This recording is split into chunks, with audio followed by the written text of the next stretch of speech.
So, upon continuation ng ating discussion with regards to curvilinear motion, we are now going to discuss about flight of projectiles or the projectile flight. However, we will be neglecting air resistance in our lesson. Okay? So, dito, we shall assume that the projectile to be moving without rotation in a vacuum. We will neglect factors such as wind velocity, air resistance, and rotation of the earth. So before natin i-include lahat ng to, we must first know the basic concepts with regards to projectile flight. So without these factors. Okay? Another thing we should consider that the projectile motion follows a parabolic trajectory. So makikita natin dito sa figure natin, may parabolic yung trajectory niya. Yung path ng projectile natin. Okay? And also,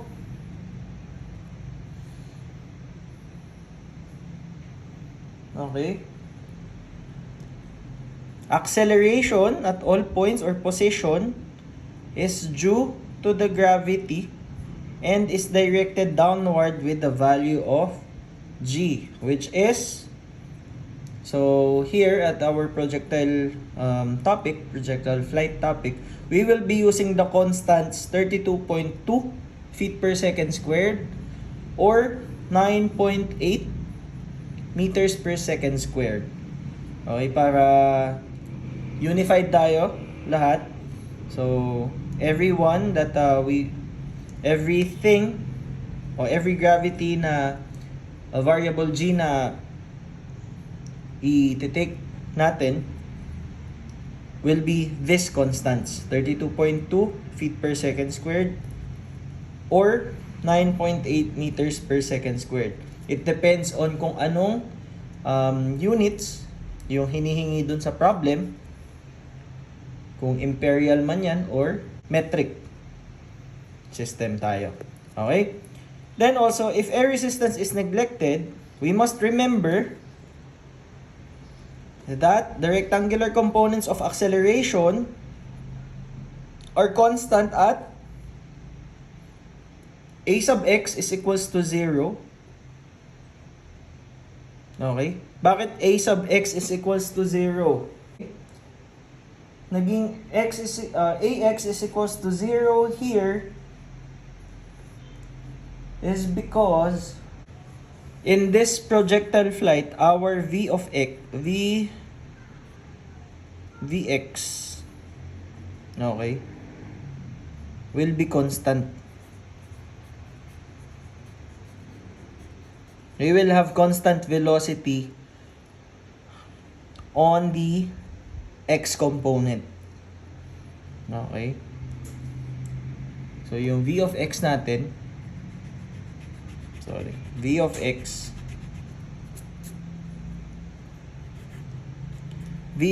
is constant in this situation. Okay? Laging tandaan natin yan. Then, acceleration or a sub y is equal to negative g. Bakit negative g? Since we are dealing with projectile flight, okay, kung maalala natin dun sa free-falling body natin or yung vertical rectilinear motion natin,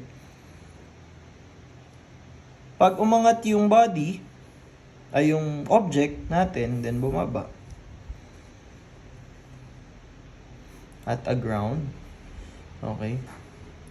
Once going upward, we are using negative g. Bakit? Kasi it opposes the direction of our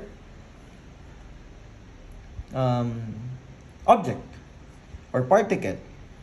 Then once the particle move from the top going down, we are using positive g. Kasi it is now with the gravity. However, dito sa scenario natin, sa lahat ng point na yan,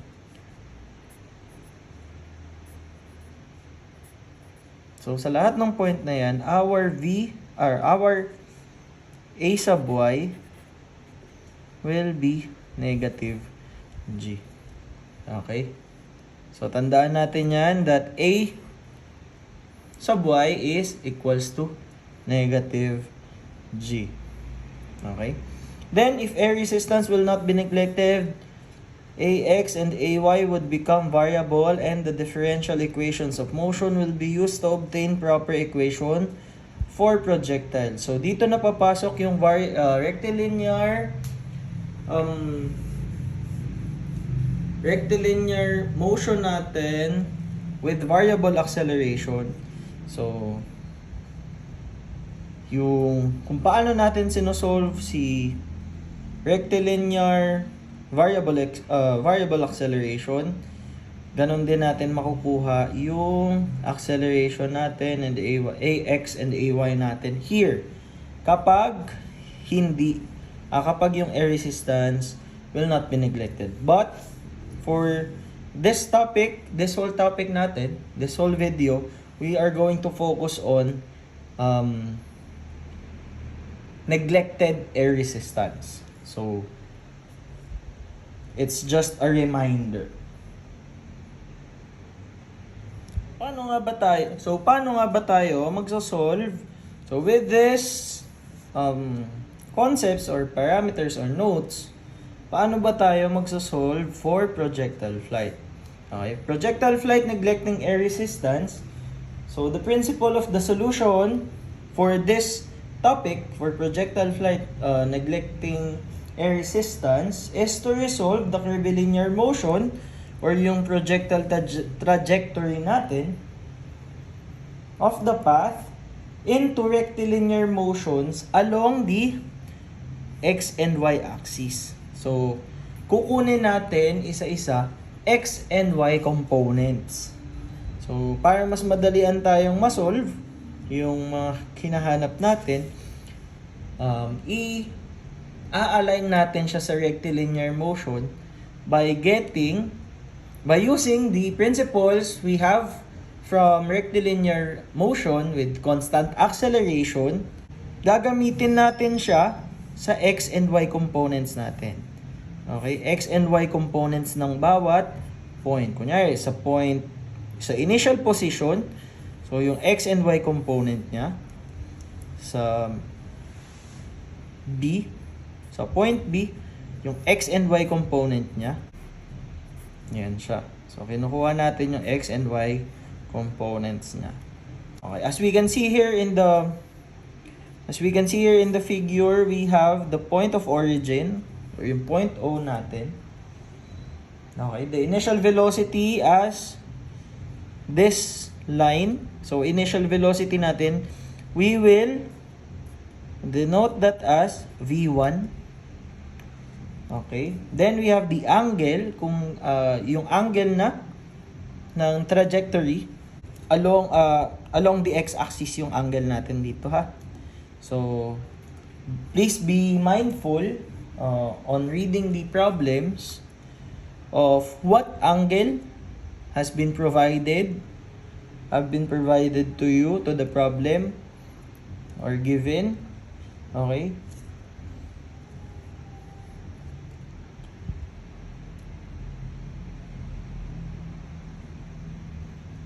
Okay, and then we must remember that the initial direction of motion, displacements will be taken as positive. Okay, positive ang upward motion and rightward. Okay, so pag downward motion na tayo, nagiging negative na yung ating mga components. Okay? Okay, pag bumaba na tayo dito sa ating below our x-axis, yung height natin nagiging negative na tayo dyan. Okay?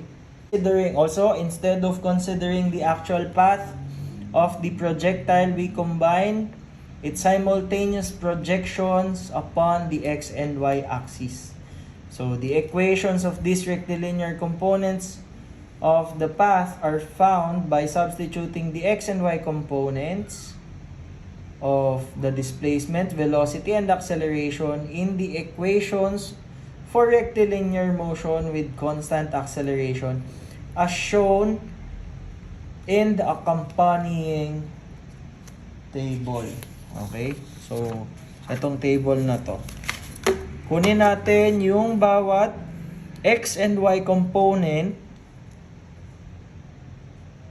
sa ating rectilinear motion with constant acceleration equations or the kinematic equations of motion. Okay, familiar naman tayo lahat dito. Diba? Velocity final is equals to velocity initial plus AT or acceleration times time. Then our displacement is equals to velocity initial times time plus 1/2 AT or acceleration times time squared. Then we have the velocity final squared is equals to velocity initial squared plus 2 times acceleration times the displacement. Okay? For the x component of flight or projectile flight and the y component projectile flight of flight, we will have this principles na meron tayo kanina. Ax or a sub x is equals to 0. Okay? Since the velocity of x here is constant, therefore our acceleration at x or sub x is equals to 0 since constant nga yung ating velocity. Okay? And then this one, yung v sub 1x. Okay, v sub 1x natin is equals to v1 cosine theta. Bakit kaya naging ganon? Punta tayo dito, check natin.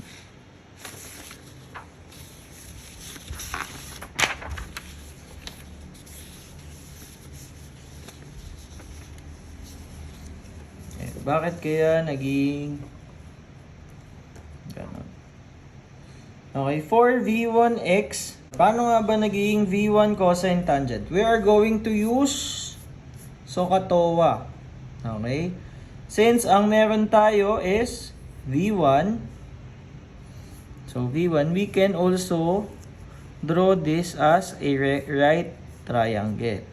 Having v1x, then angle natin, ito yung v1, v1, y. So when we are talking about x component, so ang kailangan lang natin ma-include sa ating equation will be this v1x, v sub 1 sub x, and v sub 1. Okay? So anong gagamitin natin dyan is SOHCAHTOA.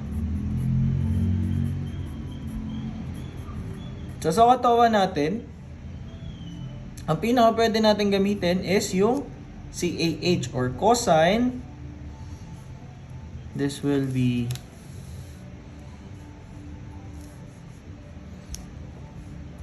cosine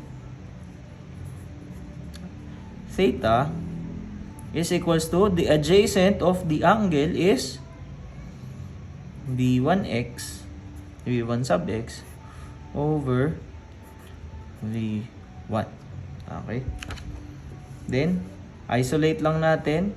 Multiply both sides by v1, v sub 1.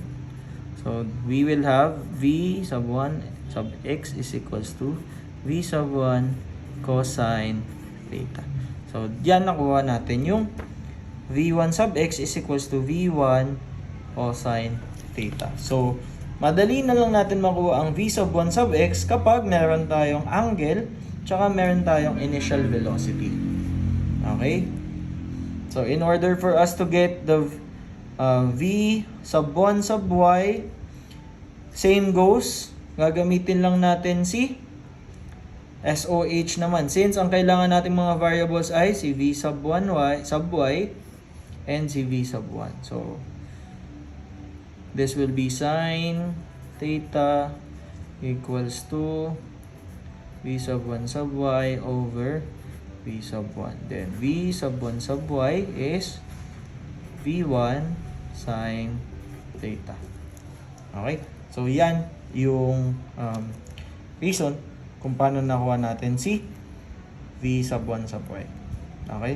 Bakit ba natin siya kailangan kunin? Since we are talking about x component and y component. So, ang general equations natin kasi nakalagay siya sa variable na v sub 1. Okay? Let us now substitute the value. So, lahat ng kukunin natin. So, ilalagay lang natin sa x, lalagyan lang natin siya ng x component. V sub f sub x is equals to v sub 1 sub x plus,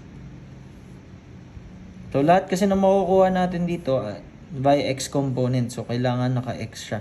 So, yung a natin, yung acceleration natin, sub x din.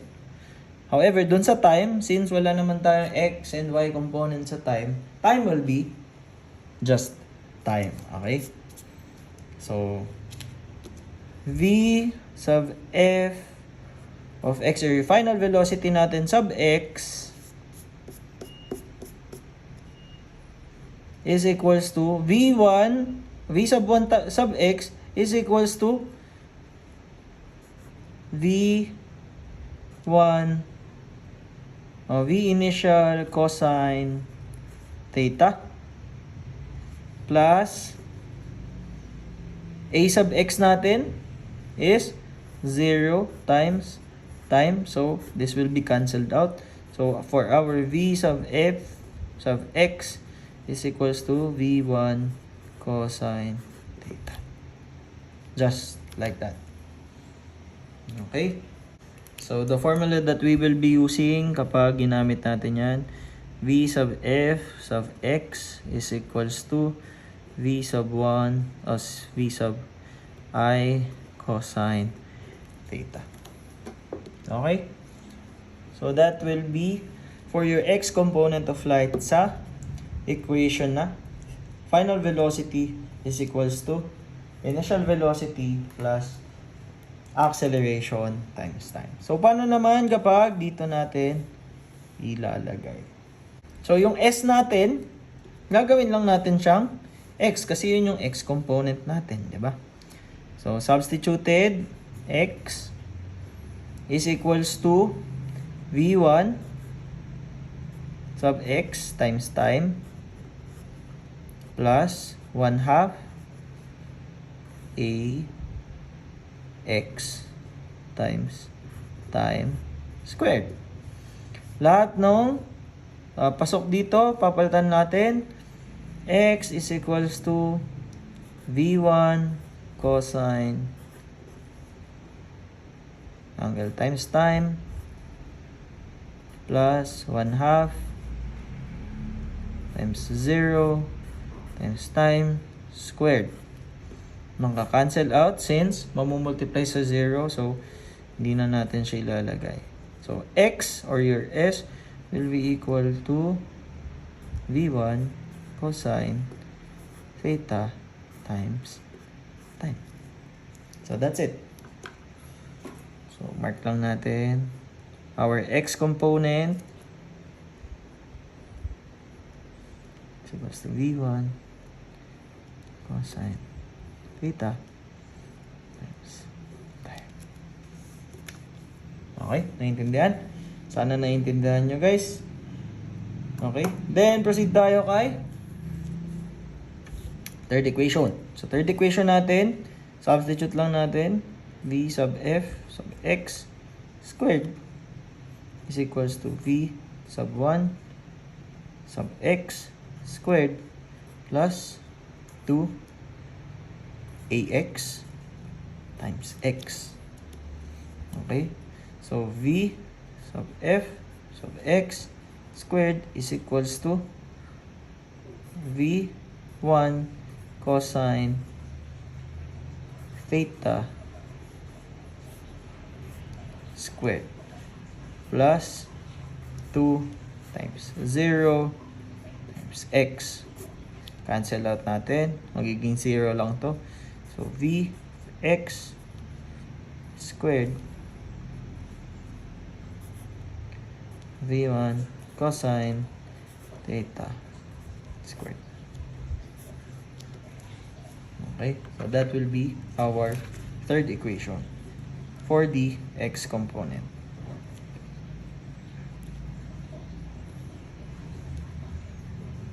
V1 cosine theta. Okay.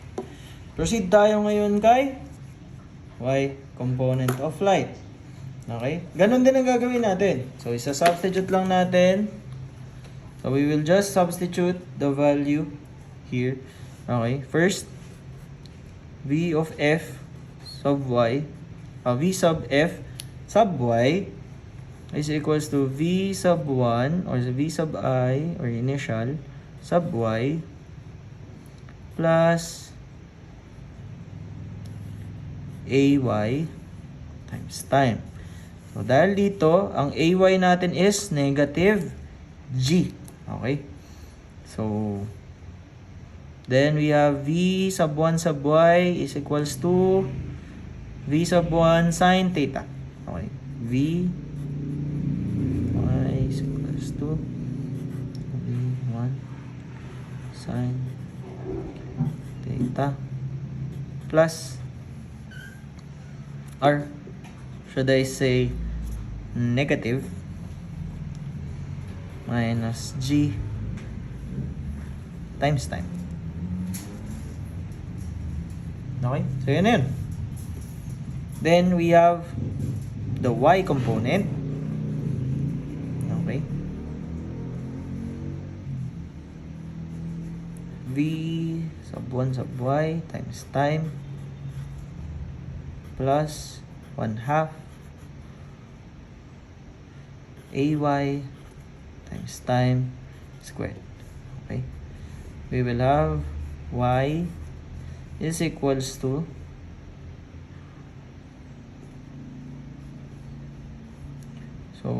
to V sub 1 sine theta times time. Dito, magiging minus na, no? Since we will substitute ay to negative g. Okay, negative 1/2 g t squared. Okay, so mark lang natin lahat ng equations natin with regards to y component minus g t. And we have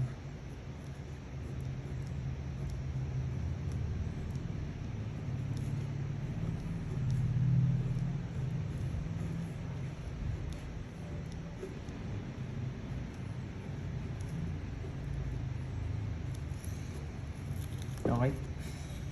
So, kaya naging negative 2 guys dahil dun sa negative g ha. Okay, then we are going to the final equation. V f y squared is equals to v1y plus 2ay times y. Okay? So, gagawin lang natin. Substitute lang natin.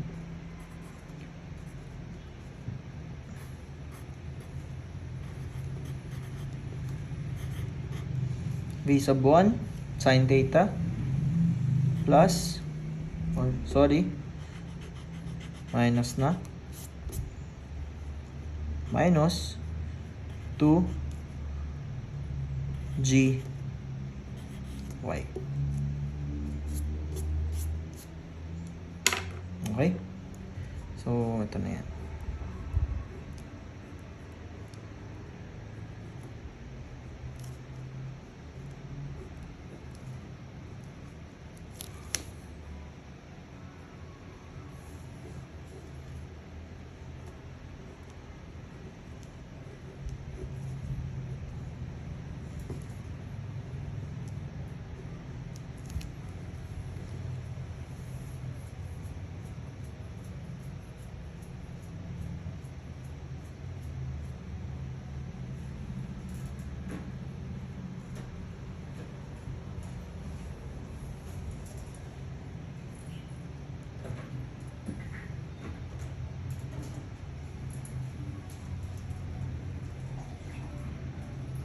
Okay guys, additional ko na lang, baka malito kayo. So dito sa ating mga isolated variable, itong v of f natin can also be taken as v of x. Okay. Okay, this is also v of x squared naman siya. Okay, ganun din dito sa y natin. Okay, v of y.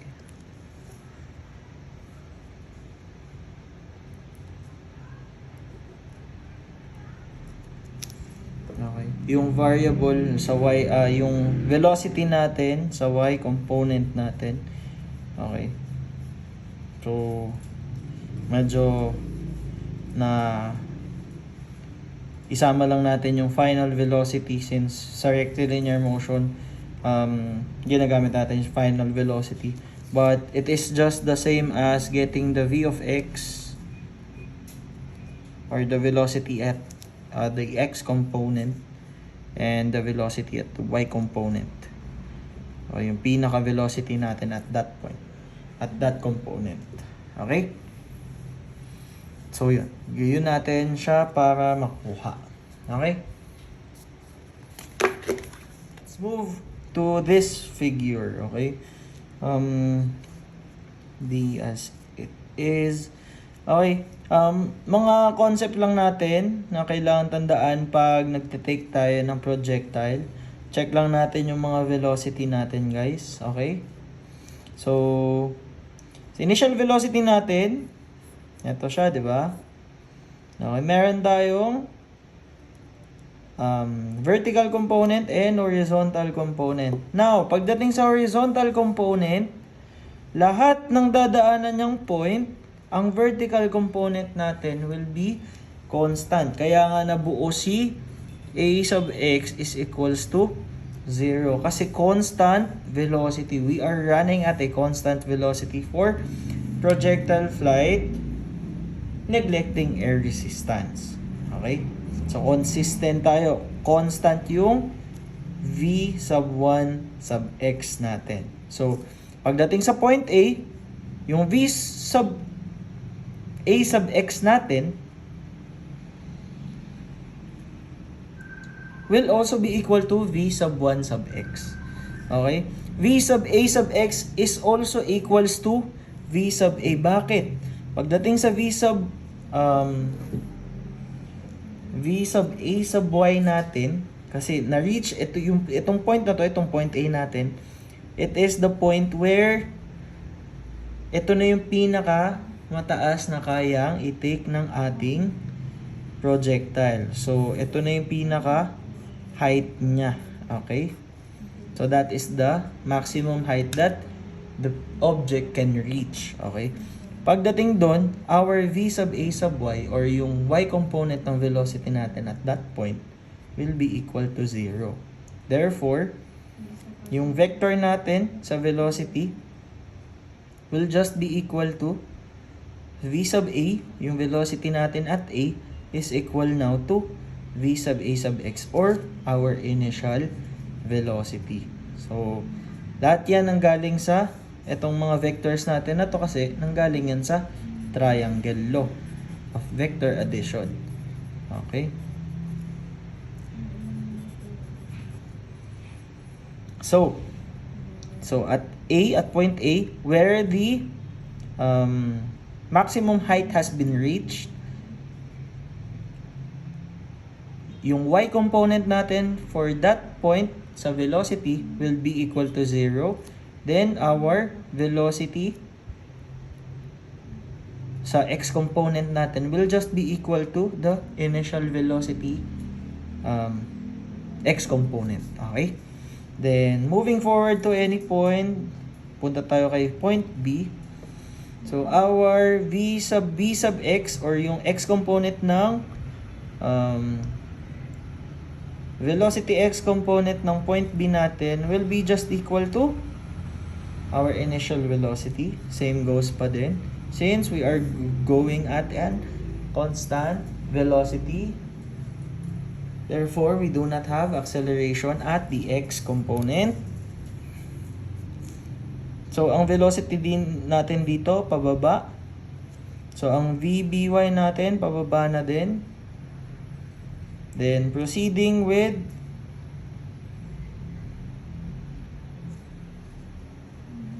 our point C, where point C is same y component as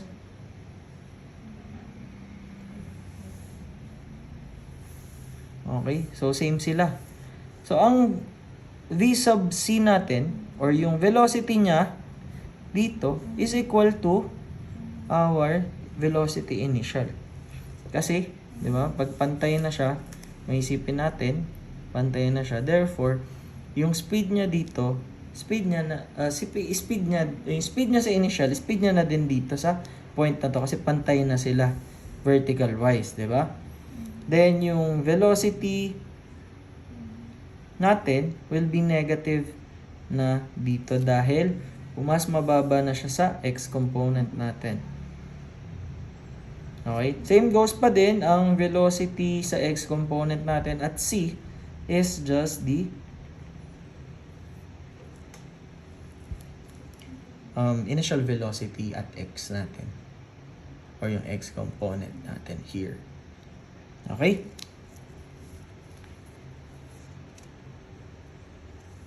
So let us try to solve a problem in this topic.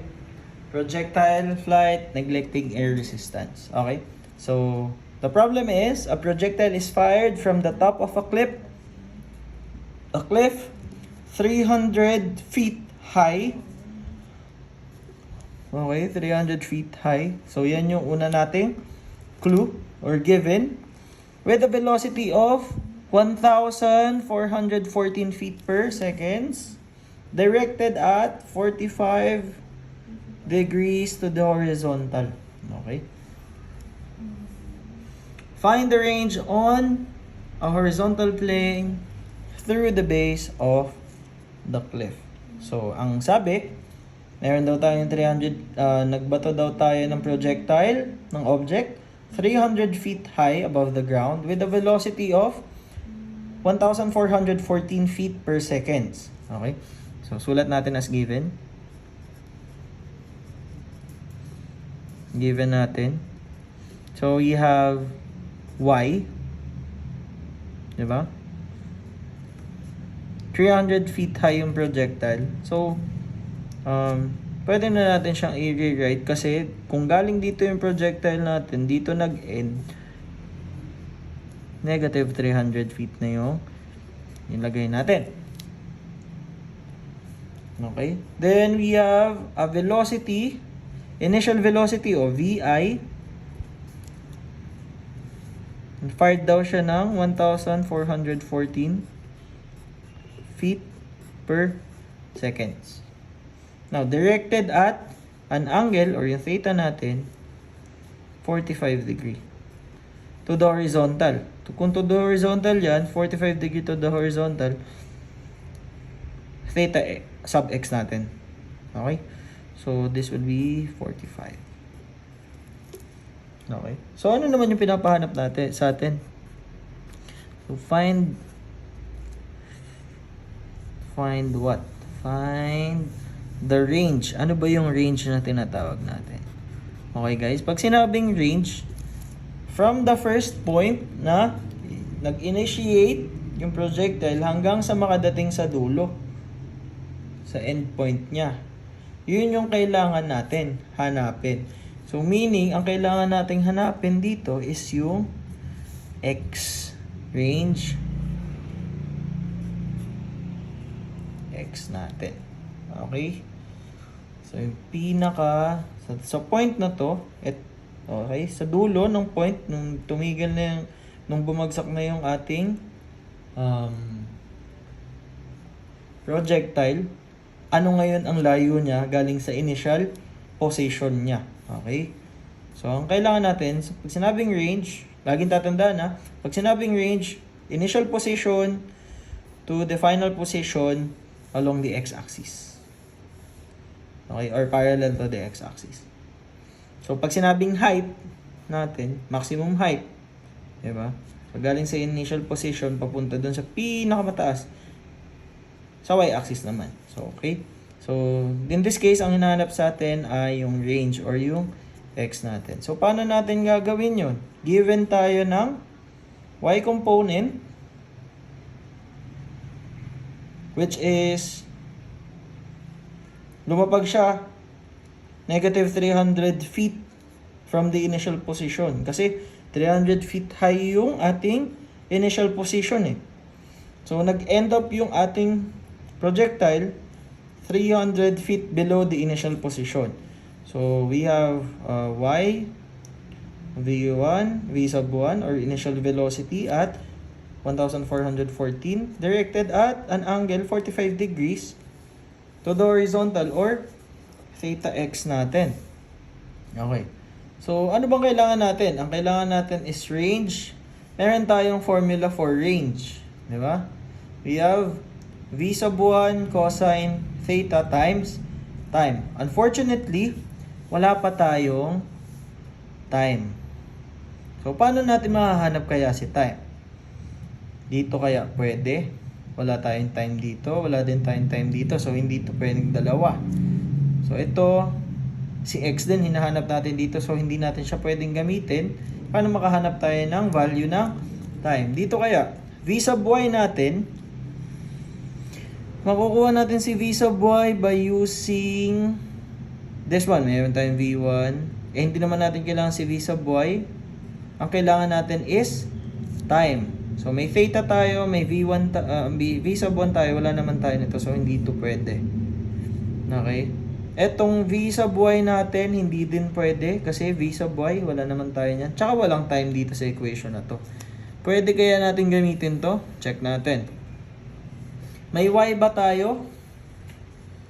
Meron tayong y para dun sa end position ng ating projectile. May y tayo which is negative 300 feet. May v sub 1 ba tayo? Meron. Theta? Meron. Time? Wala. Yun nga yung hahanapin natin. Or that's what we are going to find out, to look for. G. Ano ba yung G natin? Constant ba yun? Yes, it is constant. It is, if feet ang ginamit dito, or English system ang ginamit dito for our unit, so English then yung constant na gagamitin natin, which is, so G natin is 32.2 feet per second squared. Then, time din, so, same lang naman tong time na to. So, pwede natin gamitin itong equation na to. So, our solution, okay, going to use y is equals to v sub 1 sine theta times time minus 1/2, okay,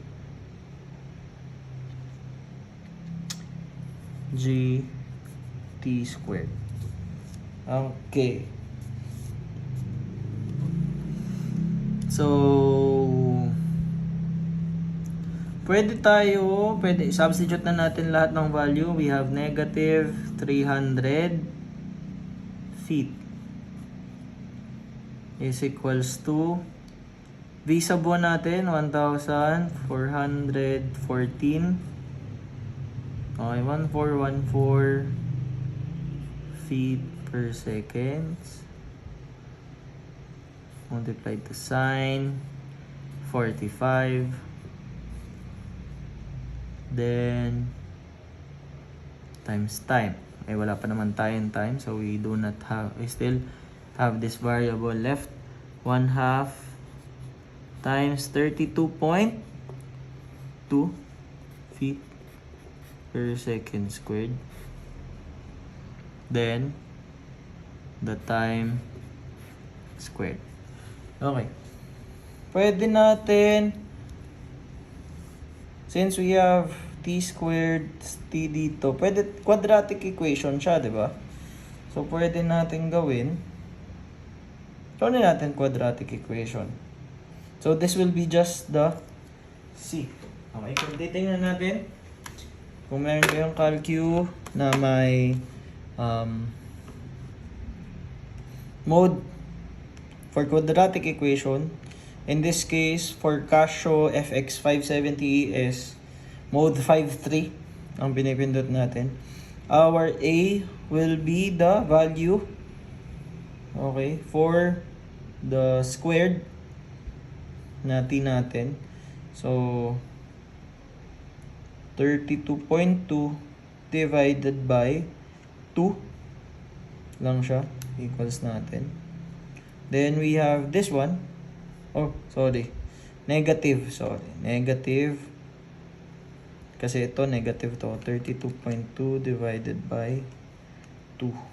Okay. Then for our B, yung single exponent natin, 1414 times sine 45. Okay. Positive yun. Then we have negative 300. Yung C natin, kasi yung equation natin is AX. No. So, sa quadratic equation natin, sa mode 5.3 kasi, nakalagay na sa kanya, A times x squared plus B times x plus C equals 0. So, ang gagawin lang natin, susundan lang natin yun, A, yan. So, pag nilipat natin ito dito, kasi para maging equal 0, positive 300. Okay? So, press natin equals. Dalawang lalabas na sagot dyan. So, okay, meron tayong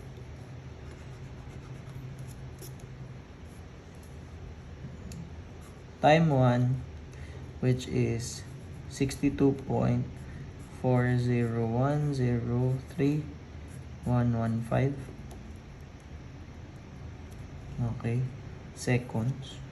Then we have time 2, which is 0.29860949446 seconds. Negative. Okay, pag, di ba, in logical sense, may negative time ba tayo na kino-consider? Di ba wala naman? Since wala namang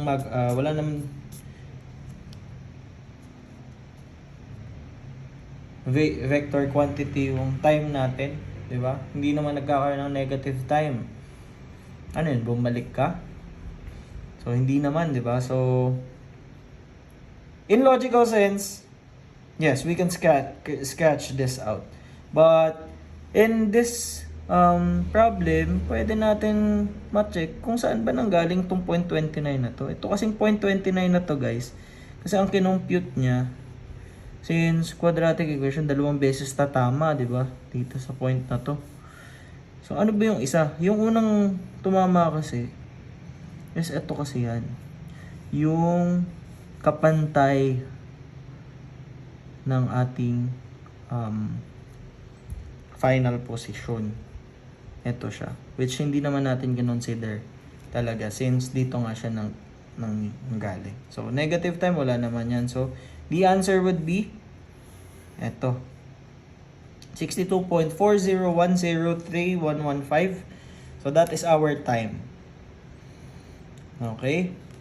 Now, may time na tayo. pwede na natin gamitin ngayon si x is equals to v sub 1 cosine theta times time para makuha natin yung pinaka-range ng ating problem. Okay?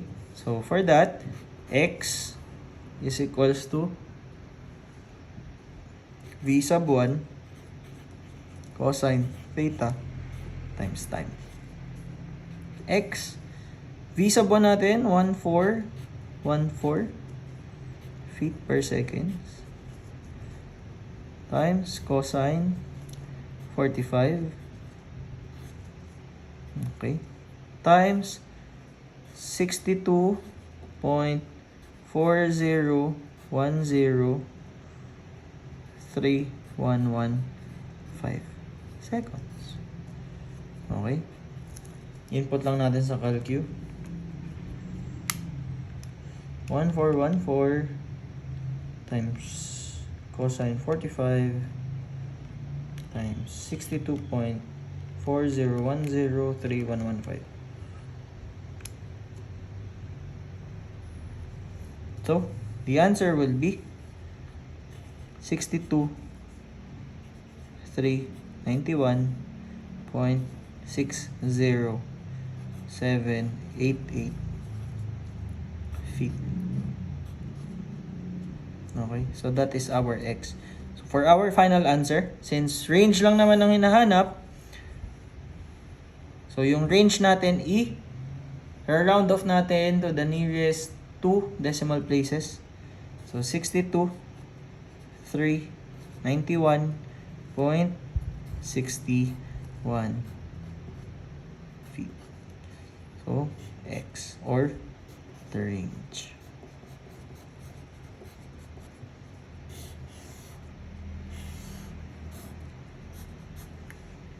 That is our final answer.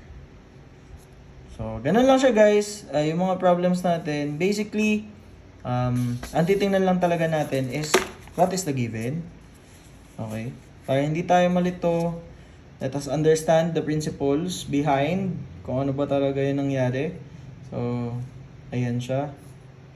Given tayo ng 300 feet high na projectile. Nung finire siya, 300 feet above the ground siya. So, logically, babagsak siya 300 feet below. Okay? Kasi, okay. Then, find the range on horizontal plane through the base of the cliff. Yung base ng cliff natin, nasa ilalim lang no projectile natin. So, yung range, yun lang yung hinanap. Kung ito yung hinanap, so, madadagdagan pa yan. Okay. But then, hindi naman. Oh. Ayun. Then, take note lang natin lahat ng given. Okay. Mas maganda kung isusulat natin siya as given. Then, find then the solution. And then, also take note of the equations that we have. So, kung babalikan natin dito, ito siya. Okay, panoodin nyo na lang, i-playback nyo na lang ulit. So, that's it guys. I'll be sending naman, I'll try to upload another problem that we can solve. Then, I'll be sending set of problems for you to deal with or for you to practice on with regards to projectile flight, neglecting air resistance. Okay? Thank you.